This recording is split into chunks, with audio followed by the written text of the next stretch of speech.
Jane, let me bring you in on this issue of liberal bias, and then let's broaden out to that broader point of whether the media should be standing up more dramatically for these debates. Do you believe there was perception of liberal bias? Did you hear it in the questions? Did you see it in the comments and the tone from the moderators on Wednesday?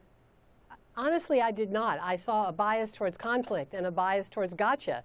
I agree with Dr. Ben Carson on that. Watching that as a journalist, I was very uncomfortable because they gave them a sword, to use the old Nixon phrase. They gave people who felt that the media were biased and would be biased. I mean, that is something Fox News has made a whole network out of, that there's liberal bias. The questions were not followed up on, as David Borman said. If you're going to ask Marco Rubio about his tax plan, you better know whom his tax plan would benefit. So I was uncomfortable with it, not because of bias, but because it didn't work and it got out of control.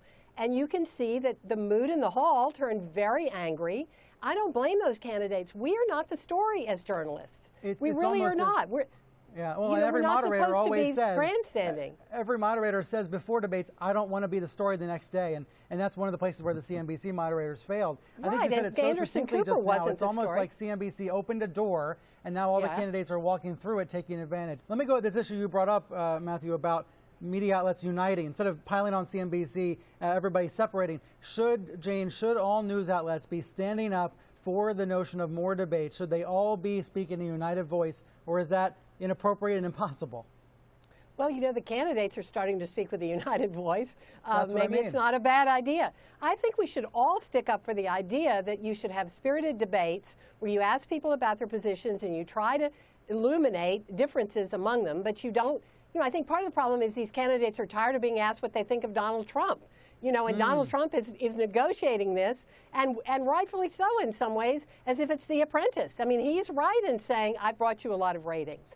So I think we have to stick up for, you know, Ted Cruz was quoted in the New York Times as saying, you have to vote it in a Republican primary. I hope that's not going to be a litmus test. CNN had Hugh Hewitt on. You know, so it's not as if there haven't been conservative voices. National Review is going to be part of a debate, Wall Street Journal. It's not as if this is solely the networks. We do need to stick up for journalism, though. I agree with what you're asking us.